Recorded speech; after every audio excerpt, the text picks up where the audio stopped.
दोस्तों नमस्कार, जय श्री राम। दोस्तों, ऑफिशियली प्रेम की इस यूट्यूब चैनल में आपका स्वागत है। उम्मीद करता हूँ कि हमारे द्वारा किया गया एनालिसिस आपको पसंद आता होगा, जो कि करंट अफेयर वाले समाचारों पे रहता है। दोस्तों, आज हमारी चर्चा का विषय है कांग्रेस की दुर्दशा। कांग्रेस की स्थिति अपने नीचता की पराकाष्ठा पे पहुंच चुकी है।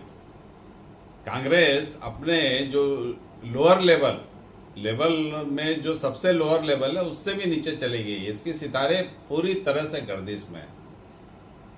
जिस तरह से राधिका खेड़ा, जो इनकी एक काफ़ी अच्छी प्रवक्ता थी और टीवी के बहसों में बराबर हिस्सा लेती थी और कांग्रेस का पक्ष काफ़ी अच्छे तरीके से, शालीन तरीके से रखती थी, तो इन्होंने आज कांग्रेस का त्याग कर दिया। हुआ यूँ कि वो कुछ दिन पहले गई थी छत्तीसगढ़। वहाँ पे कांग्रेसियों ने इनके साथ काफ़ी दुर्व्यवहार किया और इनको एक कमरे में बंद कर दिया गया और कमरे से इनको काफ़ी देर के बाद निकाला गया। इन्होंने फ़ोन से अपने आला नेताओं, इनके जो आला कमान है, अपने शीर्षक नेता जो इनके टॉप के नेता हैं, सबसे इनकी शिकायत, इन कार्यकर्ताओं की शिकायत उन्होंने की, लेकिन इनकी सुनवाई नहीं हुई। तो अल्टीमेटली 3-4 दिन इंतजार के बाद इन्होंने कांग्रेस छोड़ने का फैसला लिया। तो कांग्रेस जिस हिसाब से एक एक करके प्रवक्ता हो या नेता हो या जो थोड़ा सा भी दमदार नेता है, जो स्वाभिमानी नेता है, जिस हिसाब से छोड़ के जा रहे हैं कांग्रेस, उससे लगता है कि 4 जून आते आते कांग्रेस में सिर्फ 4 सदस्य ही बचेंगे। माँ, बेटा, बेटी और दामाद, ये 4 सदस्य ही कांग्रेस में बचेंगे। इसके अलावा कांग्रेस पूरी तरह से सफाया हो गया रहेगा और 4 जून आते आते कांग्रेस का जो लोकसभा का जो स्कोर है वो भी अपने न्यूनतम स्तर पर रहेगा।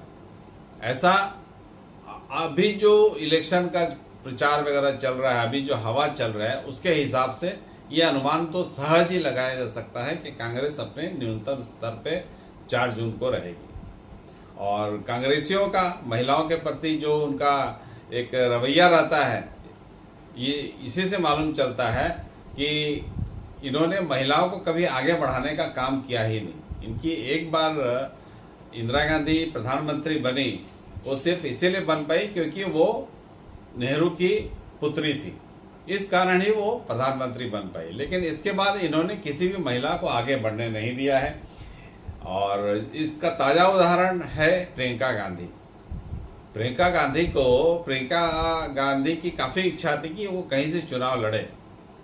जैसे राहुल गांधी को एक सुरक्षित सीट की तलाश थी और इस सुरक्षित सीट के तलाश के कारण वो उत्तर से दक्षिण, दक्षिण से फिर उत्तर की तरफ आए।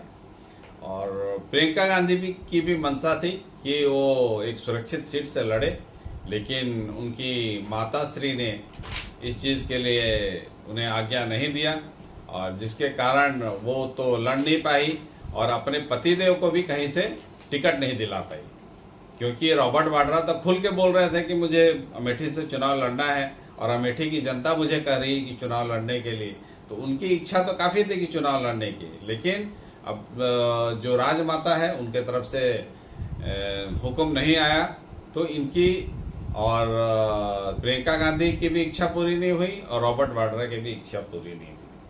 तो जो प्रियंका गांधी नारा दिया था कभी उसने कि लड़की हूँ, लड़ सकती हूँ, तो ये इस नारे की धज्जियाँ इनके परिवार वालों ने ही उड़ा दी। जिस हिसाब से प्रियंका गांधी को सोनिया गांधी ने नकार दिया और उसके पतिदेव को भी नकार दिया, इससे मालूम चलता है कि ये जो लड़की हो, लड़ सकती हो, ये नारा कांग्रेसियों के लिए खोखला नारा था और आज भी खोखला ही है। जिस हिसाब से राधिका खेड़ा के साथ दुर्व्यवहार किया गया और उन्हें न्याय नहीं मिला और अंत में वो स्वाभिमानी महिला थी, जिसके कारण उन्होंने पार्टी छोड़ना ही उचित समझा। तो दोस्तों ये एक विषय रहा। दूसरा हमारा विषय है कि अभी कुछ दिन पहले, 2 दिन पहले असदुद्दीन ओवैसी कह रहे थे कि आज मुसलमान की स्थिति भारत में वही है जो सेकेंड वर्ल्ड वार, जो दूसरा विश्व युद्ध हुआ था उस समय यहूदियों की यूरोप में थी। तो उस समय तो काफ़ी यहूदियों को हिटलर ने मारा था। आज मुसलमान कितने मरे हैं, कितने मुसलमानों को तंग किया गया है। आज भी भारत में मुसलमान जिस हिसाब से रहते हैं वैसी सुविधा उनको वर्ल्ड के विश्व के किसी दूसरे देश में नहीं है। तो असदुद्दीन ओवैसी एक्चुअली में चाहते हैं कि जैसे वो पहले गुंडई करते थे, कांग्रेस के समय में जैसे वो गुंडई करते थे वैसे ही गुंडई करने की इजाज़त उन्हें अभी भी मिले। जैसे यूपी में होते थे, मुख्तार अंसारी गुंडई करता था, अतीक अहमद गुंडई करता था और खुलेआम लोगों को धमकाता था, सारे गैर कानूनी काम करते थे।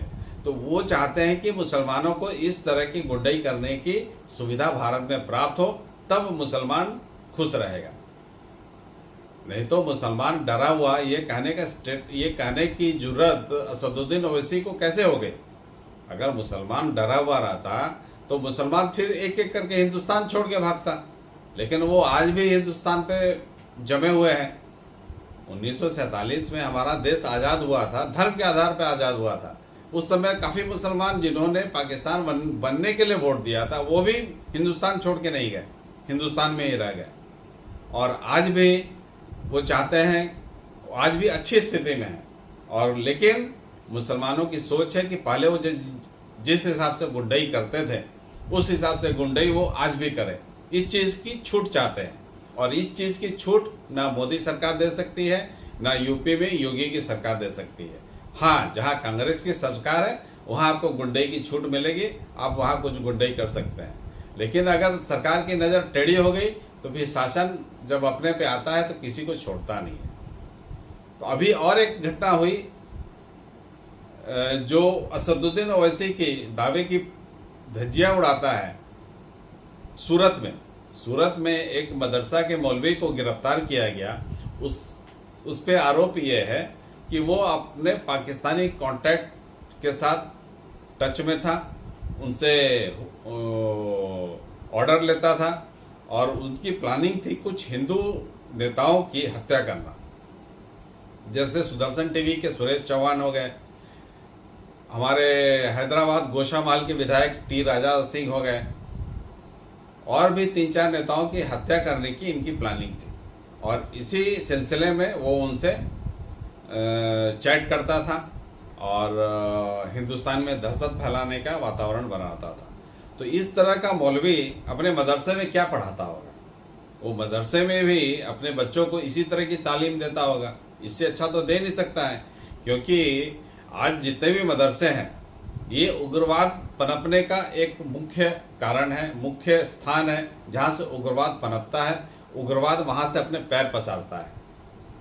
जिस हिसाब से हेमंत बिश्व शर्मा ने एक झटके में सत्ता में जब आया, हेमंत बिश्व शर्मा आए तो एक झटके में उन्होंने सारे मदरसाओं को बंद कर दिया और वहाँ पे पढ़ने वाले बच्चों को उस राज्य के मुख्य शिक्षा धारा में लेके आए और उनको उस मदरसा को स्कूल में कन्वर्ट किया गया। स्कूल जैसी सुविधाएं दी गई, वहाँ पे टीचर भी वहाँ पे दिए गए, और उन बच्चों को जो भी दीनी तालीम या इस्लामी तालीम के नाम पे जो उनका ढोंग चल रहा था उस ढोंग को बंद किया उन्होंने और राज्य के मुख्य शिक्षा धारा में उनको लेके आए, जिससे उनके पेरेंट, उनके जो माता पिता हैं वो भी काफ़ी खुश हैं, बच्चे भी खुश हैं कि वो, और उनको भी लगता है कि हम आगे बढ़ के अपने अच्छे भविष्य की ओर जा सकते हैं। तो देश के जो केंद्र सरकार है और जो राज्य के सरकारें हैं उनसे मेरी अपील रहेगी कि इन मदरसों को बंद किया जाए। ये मदरसे बंद हो गए तो हमारी आंतरिक सुरक्षा भी मजबूत होगी और हमारे जो आने वाले जो नागरिक हैं, जो आने वाले सिटीजन हैं, उनकी क्वालिटी भी अच्छी होगी और वो देश के तरक्की में, देश के मुख्य धारा से जुड़ के देश के तरक्की में अपना रोल निभा सकते हैं। तो फिलहाल दोस्तों इतना ही। और फिर से मैं कहना चाहता हूं कि असदुद्दीन ओवैसी जो कहते हैं कि मुसलमान डरा हुआ है, ये कतई नहीं है। मुसलमान गुंडई की, उनका कहना है कि मुसलमान को गुंडई की छूट दी जाए। तो ये गुंडई की छूट तो मोदी सरकार में उनको मिल नहीं सकती है, और यूपी में योगी सरकार में भी नहीं मिल सकती है। हाँ, तेलंगाना में कांग्रेस की सरकार है, वहां पे कुछ दिन वो गुंडई कर ले, लेकिन उनके ऊपर भी बहुत जल्द नकेल कसा जाएगा। दोस्तों फिलहाल इतना ही। उम्मीद करता हूँ आपको ये एपिसोड पसंद आएगा, और अगले एपिसोड में बहुत